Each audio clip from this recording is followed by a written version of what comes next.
네, 강프로입니다. 자, 두산 에너빌리티 보겠습니다. 자, 오늘 1% 상승해서 끝났습니다. 시장 기준에서 제가 계속 보죠. 시장 기준에서 보면 코스닥은 0.9% 오늘 하락을 했고요. 코스피는 0.02% 하락을 했습니다. 코스닥이 하락한 이유는 바이오가 조금 하락했기 때문인데 바이오가 전체적으로 오늘은 조금 하락을 해서 하락폭이 뭐 그렇게 크거나 그러진 않아요. 왜 하락을 했느냐?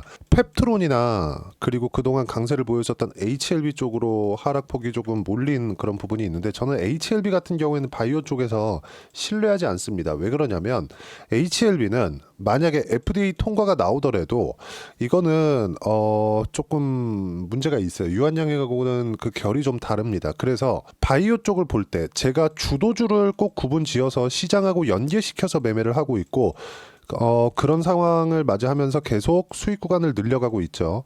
원전 같은 경우에도 24년도에 매매한 내용을 제가 이따 보여드릴 건데 충분하게 큰 수익을 냈는데 그 이유 중에 하나는 시세 기준에서 매매를 했기 때문입니다. 근데 HLB 같은 경우에는 최소한 올해 5월달 이후는 돼야 돼요. 5월달이 지나가야 작년에 하한가 사태, 하한가 두 방을 맞았었던 그런 매물대를 소화할 수가 있기 때문에 그렇습니다. 그래서 주도주군에 바이오가 속해 있긴 하지만 그리고 오늘 바이오가 하락을 하면서 코스닥의 하락폭이 0.9%까지 커지는 부분들이 있었지만 이렇다고 하더라도 바이오 내에서 주도주에 속해 있는 바이오 내에서라고 하더라도 HLB는 제외하고 본다. 근데 그게 언제까지? 최소한 4월 말 그리고 5월 달 정도는 지나가야 된다. 근데 두산 에너빌리티 같은 경우에는 고가까지 지금 보면 이게 높아 보일 수 있거든요. 한 20% 이상 올라가야 되니까. 근데 이런 폭은 그렇게 높은 폭이 아닙니다. 그리고 두산 에너빌리티를 볼 때 두산하고 같이 보고 우리 기술도 제가 같이 보죠. 근데 우리 기술이 강세를 보이기 위해서는 두산이 강세를 보여야 되고 두산이 강세를 보이기 위해서는 최소한 두산 에너빌리티가 떨어지는 상황, 완벽하게 추세를 이탈해서 하락하는 상황을 만들지 말아야 됩니다. 그리고 한국 시장에서 제가 업종 차트하고 같이 비교하면서 계속해서 이야기를 드리죠. 뭐가 나옵니까, 지금? 바닥을 짚고 있는 그런 상황이 있죠. 두산 에너빌리티는 저는 주도주로 보는 이유가 시세를 유지하고 있기 때문인데 시세를 유지하고 있는 이유는 한 가지. 그게 뭐냐? 미국에서 원전에 대한 투자를 지속적으로 늘리고 이제 다음 주 월요일이면 트럼프가 취임을 합니다. 트럼프 대통령이 되죠. 다시 트럼프 2기가 열리는데 트럼프는 화석연료를 계속해서 밀고 있어요. 근데 화석연료를 미는 이유가 있어요. 이게 뭡니까? 싸기 때문에 싸기 때문에 이거 말고는 다른 이유가 없습니다. 이 부분을 진짜 가장 집중해서 보셔야 돼요. 이것만큼 중요한 게 없다. 자, 생각을 해보세요. 트럼프는 값싼 에너지를 적극적으로 활용해서 중국과의 싸움에서 이기려고 하고 있죠. 근데 이것보다 더 싼 게 있어요. 원전입니다. 원전은 한 가지 최대 약점이 있는데 그게 처음 설치하는데 시간이 장기간 소요된다는 것 때문에 그렇습니다. 기존의 설비를 이용하는 부분도 있겠지만 그건 대형 원자로인 경우죠. 지금은 설치하는데도 시간이 대폭 줄고 그리고 설치하는 공간이나 이런 부분들에 대한 내용도 SMR 방식으로 인해서 굉장히 수월해졌다. 그러면 우리가 이 내용을 보면서 알 수 있는 부분은 뭡니까? 마이크로소프트 그리고 아마존 마이크로소프트 같은 경우 테라파워죠. 그리고 테라파워의 두산 에너빌리티가 주기기 납품 계약도 뭐 큰 규모는 아닙니다만 성공을 했다는 부분. 그리고 최근에 원전에 대한 수출 가장 최근에 한 내용이 두산 에너빌리티다. 어디 쪽으로? 체코 쪽으로. 근데 이 체코 쪽으로 수출한 내용에 대해서 주가 측면에서 봤을 때는 크게 영향을 준 것은 아니에요. 자, 내용 한번 보세요. 쭉 이렇게 보시면 두산 에너빌리티의 고가가 25,000원 7월 18일 날입니다. 24년도 이때 체코 원전 수주에 대한 결과가 발표가 되었고 실제 수주에 성공을 했습니다. 근데 주가는 어떻게 됐죠? 고가 맞고 떨어졌죠. 그러면 수주에 대한 부분보다 더 중요하게 봐야 될 게 있겠죠. 그게 뭐겠습니까? 미국에서 수요가 지속적으로 나오느냐. 근데 미국에서 수요는 나올 수밖에 없다고 제가 누차 말씀드렸죠. 그게 뭐예요? AI 시대. 이거는 원전을 매매하는 데 있어서 가장 중요한 내용 중에 하나입니다. 자, 두산 에너빌리티에 대해서 제가 어떤 기사들이 나오는지 보여드릴게요. 이 부분을 보시면 제가 왜 이렇게 가격을 중시하고 그리고 미국 외적인 다른 쪽의 모멘텀을 인정해주지 말아라라고 이야기를 드리는지 알게 될 겁니다. 자, 내용 한번 볼게요. 두산 에너빌리티 누가 보더라도 확인할 수 있는 네이버의 뉴스탭입니다. 자, 내용 보세요. 두산 에너빌리티 자회사 그쵸? 체코서 기업 공개 추진, 그리고 엔비디아, TSMC처럼 SMR 동맹 더 끈끈해진다. 이런 내용은 좋은 내용이죠. 근데 이것도 뭡니까? 미국에 대한 부분, 미국에서 밀고 있는 사업군 안에 있어야 된다는 내용입니다. 근데 체코 관련된 내용은 시세 측면에서 봤을 때 크게 중요하지 않다는 걸 우리가 24년도를 넘어오면서 확인을 했잖아요. 근데 여기에 목매고 있지 말라는 겁니다. 이런 부분까지 본다면 한국에서 뭐가 있습니까, 지금? 한국에서 정치적인 불확실성이 있잖아요. 이런 부분들도 크게 중요하게 받아들이지 않아야 된다는 걸 제가 이야기를 드리고자 함입니다. 그쵸? 자, 밑에 쭉 보세요. 기사에 대한 내용, 중요한 내용이 없습니다. 그런데도 불구하고 뭐가 나왔습니까? 지난주에 반등이 크게 나왔죠. 그쵸? 6%대 반등하면서 62평을 회복하는 그런 움직임이 있었는데 62평을 회복하는 상황에서 우리가 봐야 되는 부분은 22평이 끌어올려지는 그런 기간까지 약간의 기간 조정이 필요하다는 점, 그리고 이미 두산 같은 경우에는 신고가를 달성을 했다는 점.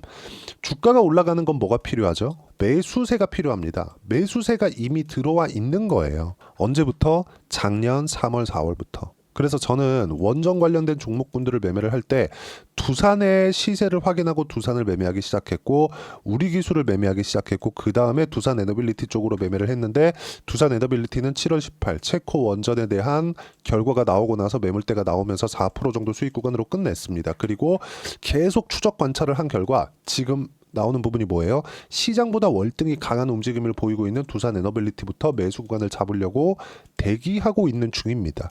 이 구간 내에서 우리가 시세 측면에서 봤을 때 예를 들어서 그래요. 어떤 종목이 먼저 간다. 이런 부분을 우리가 어떤 종목을 쭉 이렇게 보면서 나열해 가지고 뭐 1, 2, 3, 4, 5, 6, 7 이렇게 쭉 놓고 어떤 종목이 먼저 갈 것 같아. 이렇게 순서대로 찍는 게 아니라 먼저 올라가네? 그럼 1등입니다. 이렇게 보는 거예요. 그래서 제가 하나오션이나 조선주들 있죠. 하나오션, 그리고 뭐 유한양행 이런 것들 원전보다 먼저 가잖아요. 그렇죠? 그래서 하나오션은 이미 40%대 수익 구간에 있습니다. 이런 부분들도 이따가 제가 확인시켜 드릴 거고, 이런 부분을 적극적으로 활용한 결과 24년도 같은 경우에도 시세를 보면 그래요. 여기 한 6월, 7월 달에 뭐 조선주 중에서 뭐 현대 마린 엔지니어 이런 쪽으로 그쵸 계속해서 붙어서 수익을 냈었던 이유가 이런 것 때문에 그렇다. 그리고 지금은 두산 에너빌리티를 포함해서 바이오, 그리고 조선 쪽, 그리고 하나 더 하자면 화장품이나 로봇들까지 딱 요 5개 업종은 25년도에 주도주가 됩니다. 반도체도 좋습니다. 반도체도 좋은데 이쪽은 한국 시장에서 시세가 너무 죽었어요. 그리고 미국 시장에서도 너무 많이 올랐고, 엔비디아 같은 경우에는 아직까지 시세가 살아있다고는 하지만 다른 관련돼 있는 종목군들, 그쵸? 마이크론 테크놀로지나 이런 종목군들도 너무 많이 빠져서 반등의 움직임이 나오고, 그 반등을 나오는 확인하는 과정이 조금 더 필요하기 때문에 제가 반도체는 굳이 이야기를 드리고 있지 않는 거고요. 무엇보다 미증시 같은 경우에도 시세 측면에서 봤을 때 뉴스케일 파워에 있죠. 뉴스케일 파워의 주가가 24년도에 강하게 움직인 이후에 두산부터 시작해서 두산에너빌리티, 우리기술까지 시세가 연결됐었다는 걸 본다면 25년도인 지금도 AI 에너지 쪽으로는 시세가 유지될 수밖에 없다. 하지만 한국 시장의 정치 불확실성이나 이런 부분들이 있죠. 이런 부분들이 지금은 계속 되겠죠. 근데 이것보다 더 중요한 미국 시장의 안정이 지금 마지막 단계에 있다는 점, 트럼프 취임하고 그리고 오늘 나오는 소비자 물가 지수가 나오고 나면 미국 시장에 대한 뭐 큰 등락이나 뭐 조정 구간도 없을 겁니다. 이 구간에서 우리는 철저하게 가격 기준에서 매매를 하는 것이 맞고, 두산에너빌리티가 지금보다 더 떨어지기 위한 조건, 그렇죠? 그건 삼성전자의 하락입니다. 삼성전자의 하락이 나왔을 때 코스피나 코스닥에 대한 하락 구간이 훨씬 더 크게 나올 수 있는데, 삼성전자가 5만 원을 이탈해서 4만 원으로 들어가고 3만 원으로 들어가고 이런 부분은 발생하지 않는 겁니다. 이렇게까지는 나올 수가 없어요. 만약에 삼성전자가 4만 원대로 떨어진다? 두산에너빌리티 같이 빠집니다. 아까 전에 제가 말씀드렸었던 바이오, 조선 이런 것도 살아남을 수 없을지도 몰라요. 삼성전자가 4만 원대 중반 이하로 그냥 확 이탈해버리면 코스피가 2200, 2100까지 내려갈 수 있거든요. 그러면 이렇게 되는 상황이 나올 수 있는 조건은 뭡니까? 미국 시장이 완벽하게 박살이 나거나, 이때는 뭐가 나와야 돼요? 미국의 경기 침체 이슈가 불거져야 되는데 지금 그럴 수가 있어요? 없습니다. 뭘 보고 알 수 있어요? 금리에 대한 결정, 그리고 미국의 고용을 보면 알 수 있죠.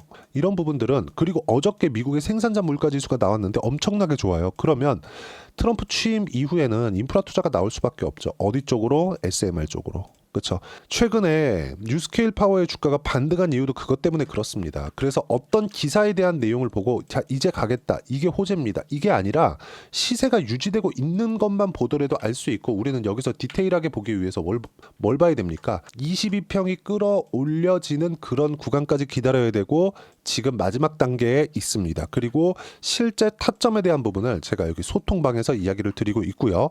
최근에 하나오션이 두산 에너빌리티보다 먼저 갔기 때문에 하나오션도 충분하게 매수 구간을 잡은 결과 40% 가까운 수익 구간에 있습니다. 조선주 어떻게 매매했는지, 원전에 대한 부분을 어떻게 매매했는지도 제가 이야기를 드릴 거예요.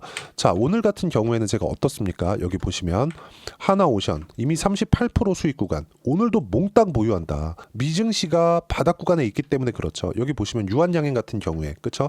장중 강세, 종가 보합권 마감 몽땅 보유한다. 그쵸? 이거는 어저께 찌라시가 돌 때 하락을 했는데 제가 다시 매수 구간을 잡았는데 장 초반에 강했습니다. 그리고 쭉 이렇게 보시면 오늘 미국은 소비자 물가 지수가 나온다. 어제는 생산자 물가 지표가 나왔고 굉장히 좋게 나왔습니다. 그러면 보세요. 지난주에 고용지표가 나오면서 미국 시장이 조정을 받기 시작했거든요. 고용지표가 너무 잘 나오니까, 안 나와서 조정을 받은 게 아니라 너무 잘 나와서. 왜? 금리에 대한 부분 때문에. 우리가 여기서 볼 수 있는 부분은, 야, 그러면 고용이 너무 좋으니까 인플레이션 다시 오는 거 아니야? 근데 어저께 생산자 물가 지수가 딱 열리는 순간, 야, 이거 골디락스다. 그렇죠. 그런 부분들을 이야기를 드린 겁니다. 생산자 물가 지표는 예상보다 큰 폭으로 하회를 했다. 골디락스라고 볼 수 있는 거죠. 생산자 물가 지표가 낮다는 건 소비자 물가 지표도 그럴 가능성이 높다는 거고, 그게 오늘 나옵니다. 트럼프 취임 20일 전까지는 미증시 조정은 끝난다고 보고 있고, 한국 시장은 이 안에서 주도주만 매매하고 미국과 연결돼 있는 사업군만 공략을 하고, 그 중에 하나가 두산 에너빌리티다. 그렇기 때문에 62평을 돌파해서 타점을 기다려야 된다는 겁니다. 어떤 재료, 이런 부분들 좋아요. 좋은데 이것보다 더 중요한 게 타점에 대한 이해를 어떻게 하는지가 정말 중요하고, 그런 부분들을 소통방에서 하나하나 이야기를 드리고, 하나오션 같은 경우에도 소통방에서 제가 충분하게 이야기를 드린 내용이 있습니다. 쭉 올려서 보시면, 제가 하나오션 같은 경우에도, 그쵸? 쭉 올려서 보시면 어때요? 37,000원대. 근데 하나오션 지금 오늘까지 6% 상승해서 5만원대로 올라섰습니다. 이런 부분들을 무료로 소통방에서 공유하고 있으니까 구독과 좋아요 눌러주시면 무료 입장 가능하고요.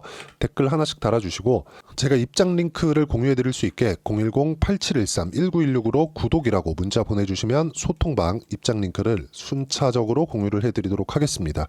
자, 그리고 제가 아까 전에 매매를 어떻게 해야 되는지 결과에 대해서 이야기를 드린다 그랬죠. 반도체가 강할 때, 하이닉스가 강할 때, 그쵸? 어디 쪽을 봐야 됩니까? 하이닉스 강하려면 엔비디아가 강했어야 되는 거고, 엔비디아가 강했기 때문에 하이닉스 강하고, 그러니까 한미반도체 쪽으로 강했던 거고, 그리고 다른 반도체 종목군들도 강할 수밖에 없다는 거죠. 어떻습니까? 상승하는 구간에 매매한 결과 4% 수익, 그리고 쭉 내려보면 50% 수익, 이렇게 수익 구간을 만들어낼 수 있죠. 하나오션도 이미 50%에 근접할 겁니다. 이제 며칠 지나면. 이런 부분들을 이야기를 드린 거고, 그리고 아까 전에 제가 원전 관련된 매매를 하면서 두산이나 이런 종목군들 보면 어때요? 상승하는 구간에 매매를 한 결과 14%, 4% 정도 수익 구간, 그리고 두산 에너빌리티 같은 경우에도, 그쵸, 상승하는 구간, 두산을 공략을 하면서 두산 에너빌리티 같이 공략을 했고, 뭐 크진 않습니다. 4%. 왜? 체코 원전 결과 나오고 나서 그냥 매도한 거예요. 그런 결과 4% 정도 수익 구간. 원전 하면 우리 기술을 빼놓고 볼 수 없겠죠. 우리 기술 눌러서 보시면요. 자, 내용 보시면 어때요? 8%, 23% 꾸준하게 수익 구간을 보고 있었다는 점. 그렇죠. 지금 다시 타점 구간이 있고, 그런 부분들을 소통방에서 제가 무료로 공유를 하고 있으니까 구독과 좋아요 눌러주시고요. 여기 010-8713-1916으로 구독이라고 문자 보내주시면 소통방 입장 링크를 순차적으로 공유를 해드리도록 하겠습니다. 자, 그리고 이렇게 가격대를 이해하고 매매 구간을 어떻게 잡아야 되는지, 그 부분은요, 이론적인 부분입니다. 여기 두산 에너빌리티의 단기 보유 전략. 단기는 2주입니다. 2주 동안 내가 어떻게 수익 구간을 만들 것인지, 그러려면 가격에 대한 이해가 중요하고요. 가격에 대한 이해가 되어 있어야 주도주에 대한 파악이 되고요. 그리고 신고가 구간을 내가 스스로 매매할 수 있다. 이 두 가지 내용도 제가 무료로 공유를 해드리도록 할 테니까 구독과 좋아요 눌러주시고요. 댓글 하나씩 달아주시고, 여기 010-8713-1916으로 두산 에너빌리티라고 문자 보내주시면 단기 가격 전략 함께 공유해 드리도록 하겠습니다. 마지막 단계를 밟고 있습니다. 시장은 더 이상 내려갈 수 없는 상황까지 왔어요. 한국 시장은 특히나. 그쵸. 그리고 환율도 안정 구간에 있습니다. 매매 구간 잡아야 되고요. 25년도가 되었을 때 1월 달에는 특히나 시장 반등한다고 했는데 반등 중에 있습니다. 이 구간에서 어떤 종목을 공략해야 되는지 딱 한 종목만 준비를 해놨으니까 영상 끝까지 시청하시고요. 모든 분들이 성공 투자하셨으면 참 좋겠습니다. 자, 여전히 시장은 녹록지 못합니다. 이런 상황이 벌어지는 건 어쩔 수 없습니다. 이런 상황에서도 수익이 나는 종목들의 구조는 변하지 않습니다. 즉, 대시세 종목에 대한 구조는 변하지 않는다는 거고, 실제 제가 소통방에서 지속적으로 이야기를 드리고 있는 내용도 대시세 종목이나 시장 주도주를 공략하는 건 철저하게 가격 분석을 하라고 이야기를 드리고, 가격 분석 이후에는 이슈에 대한 파악, 그리고 이슈를 파악하고 나서는 다시 내가 얼마에 매수할지 그 타점에 대한 부분을 지속적으로 언급을 하고 있습니다. 자, 근데 생각해 보세요. 시장이 굉장히 어려웠습니다. 어려운 상황에서의 어떤 종목들이 강했냐 보면 반도체와 그리고 바이오입니다. 자, 실제 여기 보면요.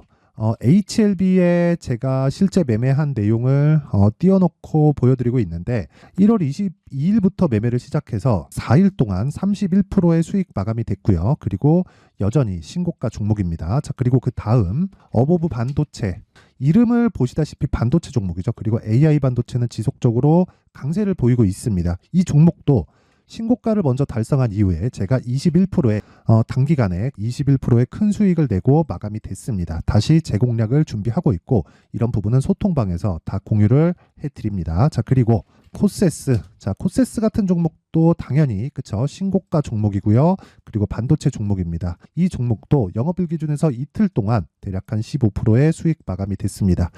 내용을 한번 보시면 어떻습니까? HLB를 포함해서 뭐 30%, 20%, 뭐 15% 이런 식의 수익이 지속적으로 발생하고 있는데, 이 세 종목 모두 다 신고가 종목이고 1월 달에 시장이 약세를 보이고 있는 구간에서도 강했었던 그런 종목입니다. 특징점이 하나 있는데 그 이슈에 앞서서 가격이 먼저 반영했다는 거죠. 그렇게 제가 가격을 먼저 보고 이슈에 대해서 파악하는 이유는 결과적으로는 큰 시세를 먹기 위한 사전 준비 작업입니다. 실제로 큰 시세를 먹기 위해서 사전 준비 작업을 했을 때 여기 레인보우 로보틱스 127%, 그리고 ISC 98%, 그리고 한미반도체 97%의 큰 수익을 내는 상황을 만들 수 있습니다. 어떤 식으로 소통방에서 진행됐는지, 그쵸? 그 상황을 제가 이야기를 드린 건데, 이런 상황도요, 당연히 신고가를 공략했을 때 가능한 겁니다. 자, 그러면 이번에도 마찬가지입니다. 그쵸? 정부 주도의 코리아 디스카운트 해소 방안이 2월 달에 발표를 하고요. 그리고 2월 달에 발표된 내용을 토대로 주가가 움직이는 게 아니라 이미 움직인 내용이 있죠. 실제 이 내용은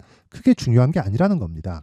실제 움직인 내용을 보면, 자, 기아차입니다. 실제로 12월 달에 신고가를 만들어 놓고 정부에서 입김을 불어 넣으니까 순식간에 기아차를 포함해서 현대차 같은 거대 기업들의 주가가 2주도 채 되지 않아서 40% 정도의 큰 시세를 냅니다. 자, 그러면 우리는 어떤 종목을 봐야 될까요? 이슈를 파악해야 되는 것도 맞지만 철저하게 가격에 맞춰서 매매를 해야 되는 게 당연히 중요합니다. 정부가 주도하는 정책 방향이 있겠죠. 그 방향에 맞춰서 우리가 종목을 찾을 필요가 있다. 자, 그러면 답이 나왔습니다. 정부가 주도하는 방향에 맞춰서 제2의 기아차를 찾는 게 지금은 중요하다. 근데 정부 정책의 방향에 맞게 가자. 그랬을 때 앞서서 제가 보여드렸었던 내용인 여기 레인보우 로보틱스 127%, 그리고 ISC 98%, 그리고 한미반도체 97%와 같은 수익을 낼 수 있습니다. 물론 시간에 대한 부분은 최소 2주의 시간이 필요하고요. 그리고 최장 3개월 안에 끝내야 됩니다. 자, 기아차의 시세를 보셨던 것과 같이 2월 달에 정부 정책의 방향이 결정되고요. 바로 3월 달이면 시행입니다. 자, 그러면 우리는 거기에 맞춰서 당연히 종목을 찾아야 되고, 제가 제2의 기아차를 찾아놨습니다. 제가 아까 전에 소통방에서 이야기를 드렸었던 내용 다 공개를 해드렸는데, 그 내용처럼 종목만 받고 싶다 하시는 분들은요, 상단에 있는 제 전화번호로 대시세, 자, 대시세라고 문자를 보내주시면 정부 정책의 방향에 맞는 종목을 모든 분들에게 무료로 공개를 해드리도록 하겠습니다. 자, 제가 원하는 건 채널 성장이 목적입니다. 자, 그래서 구독과 좋아요 꼭 좀 부탁드리고요. 모든 분들이 정부 정책에 맞는 방향으로 매매를 이어가서 큰 수익 보셨으면 좋겠습니다.